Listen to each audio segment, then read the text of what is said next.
السلام علیکم ورحمۃ اللہ وبرکاتہ۔ ناظرین، آپ دیکھ رہے ہیں زین مدنی اسلامک چینل اور میں ہوں آپ کا میزبان محمد زین مدنی۔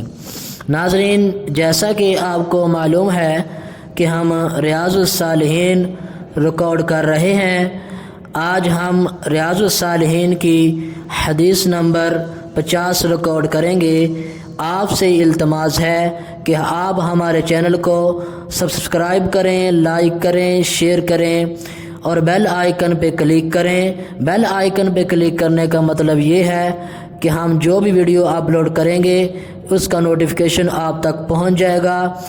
آپ سے التماس ہے کہ اس پر بھی کلک کر لیں تاکہ ہر آنے والی نئی ویڈیو آپ تک پہنچ سکے۔ نحمدہ ونصلی علی رسولہ الکریم، اما بعد فاعوذ باللہ من الشیطان الرجیم، بسم اللہ الرحمن الرحیم۔ ریاض الصالحین جلد اول اور باب نمبر 3، باب الصبر، صبر کا بیان، اور حدیث نمبر 50۔ حضرت ابن عباس رضی اللہ عنہما بیان کرتے ہیں کہ عیینہ بن حسن آئے اور اپنے بھتیجے حر بن قیس کے پاس ٹھہرے۔ یہ حر ان لوگوں میں سے تھے جن کو عمر رضی اللہ عنہ کا جب کہ وہ خلیفہ تھے قرب خاص حاصل تھا، اور حضرت عمر کے ہم نشین اور مشیر قرہ یعنی اہل علم ہوتے تھے، چاہے وہ ادیر عمر کے ہوں یا جوان۔ چنانچہ عیینہ بن برادرزاد بھتیجے سے کہا، عیینہ نے اپنے برادرزاد بھتیجے سے کہا کہ اے بھتیجے، تجھے اس خلیفہ کے ہاں خاص مرتبہ حاصل ہے، تم میرے لیے بھی اس سے ملاقات کی اجازت طلب کرو۔ چنانچہ انہوں نے اجازت طلب کی اور حضرت عمر رضی اللہ عنہ نے انہیں اجازت مرحمت فرما دی۔ جب عیینہ اندر آئے تو حضرت عمر رضی اللہ عنہ سے کہا کہ اے ابن خطاب، اللہ کی قسم تو ہمیں زیادہ عطیے دیتا ہے اور نہ ہمارے بارے میں عدل کے ساتھ فیصلے کرتا ہے۔ یہ سن کر عمر غضبناک ہو گئے، حتیٰ کہ انہوں نے اسے مارنے کا ارادہ کیا۔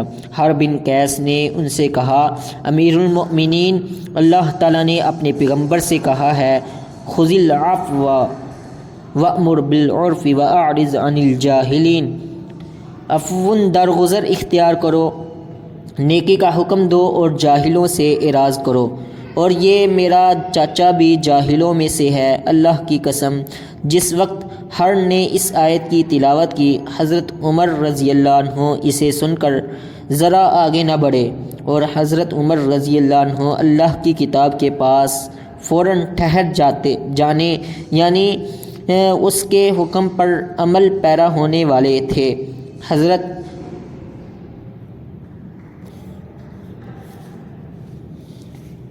سے بخاری نے مسلم روایت کیا ہے۔ اس حدیث کے فوائد و مسائل اخذ کرتے ہوئے حافظ صلاح الدین یوسف صاحب اس حدیث کے فوائد میں پہلا مسئلہ یہ نکالتے ہیں کہ حدیث میں قرہ سے مراد آج کل کے قرہ نہیں، جو صرف فن تجوید کے ماہر اور خوش الحانی سے قرآن پڑھنے والے ہیں، بلکہ اس سے مراد قرآن کے عالم، اس کے معنی و مفاہیم سے آگاہ، اور حلال و حرام اور جائز و ناجائز کو سمجھنے والے ہیں۔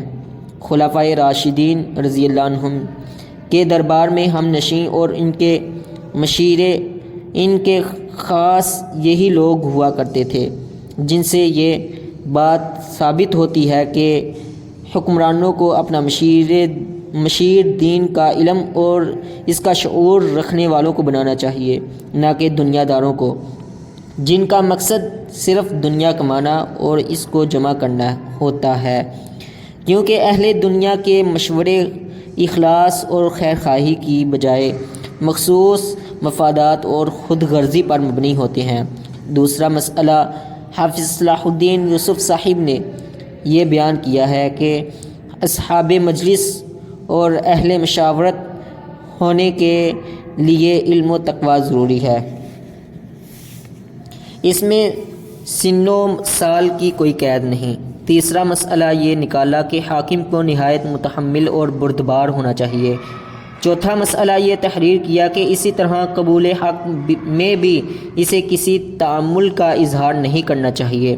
پانچواں مسئلہ یہ تحریر کیا کہ آدمی میں اگر حق گوئی کی ہمت ہو اور وہ ہاں میں ہاں ملانے والا نہ ہو تو اصحاب اقتدار کی قربت میں کوئی مذائقہ نہیں۔